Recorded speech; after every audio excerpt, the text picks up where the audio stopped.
एक छोटे से गांव में, जहां हर किसी की जिंदगी सादगी से भरी होती थी, चार दोस्त थे। अस्मिता, रेखा, राजू और रामू। ये चारों बचपन से ही एक दूसरे के अच्छे मित्र थे। अस्मिता और रेखा बहुत ही प्यारी और समझदार लड़कियां थीं, जबकि राजू और रामू भी गांव में अपनी मजेदार हरकतों के लिए मशहूर थे। अस्मिता और रेखा दोनों ही गांव के स्कूल में पढ़ाई कर रही थीं और अच्छे अंकों से पास होती जा रही थीं। अस्मिता का स्वभाव बहुत ही दयालु और मिलनसार था। उसे हर किसी की मदद करने में खुशी मिलती थी। रेखा भी उसकी तरह ही मददगार और मेहनती थी। दूसरी तरफ राजू और रामू भी अपने अपने परिवार के साथ खेतों में काम करते और गांव की आर्थिक स्थिति को सुधारने में मदद करते। जब ये चारों बड़े हुए तो उनकी दोस्ती और भी मजबूत हो गई। गांव की हर गली और नुक्कड़ पर उनकी हंसी और ठहाके गूंजते थे।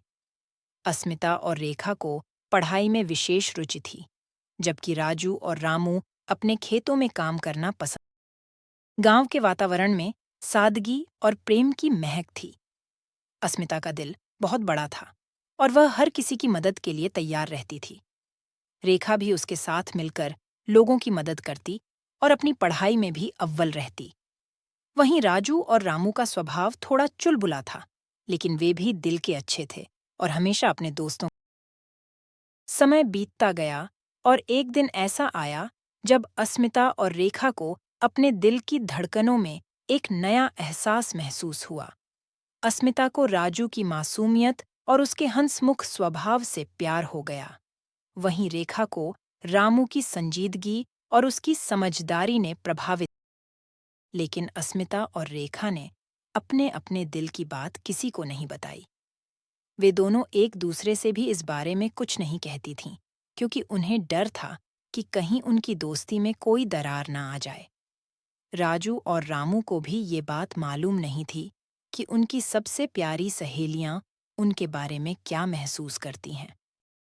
एक दिन गांव में एक बड़ा मेला लगा। सारे गांव वाले वहां इकट्ठा हुए थे।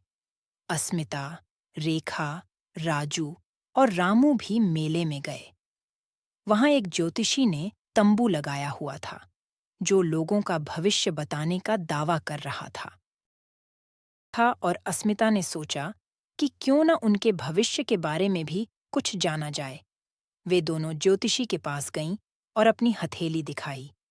ज्योतिषी ने उनकी हथेलियां देखकर कहा, तुम दोनों के जीवन में बहुत बड़ा बदलाव आने वाला है, लेकिन ध्यान रखना, जो तुम आंखों से देखोगी वह हमेशा सच नहीं होता। मेले में राजू और रामू भी घूम रहे थे। अचानक अस्मिता ने देखा कि राजू किसी और लड़की के साथ हंसते हुए बातें कर रहा है। उसका दिल टूट गया। उसने सोचा कि राजू उसे नहीं, बल्कि उस लड़की को पसंद करता है। उसने रेखा से भी कुछ नहीं कहा और चुपचाप मेले से वापस घर आ गई।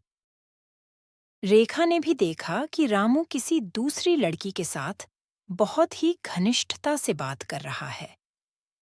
उसका भी दिल टूट गया।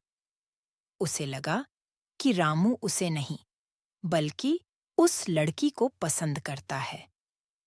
वह भी उदास होकर घर लौट आई।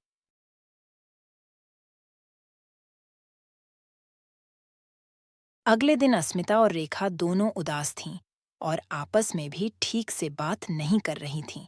राजू और रामू ने उनकी उदासी की वजह पूछी, लेकिन वे कुछ नहीं बोलीं। राजू और रामू को समझ नहीं आया कि आखिर क्या हुआ है। अस्मिता और रेखा ने अपने अपने दिल की बातें छिपाने की कोशिश की, लेकिन उनकी आंखों में उदासी साफ दिखाई दे रही थी। अस्मिता का मन किताबों में भी नहीं लग रहा था और रेखा भी अपनी पढ़ाई में ध्यान नहीं दे पा रही थी।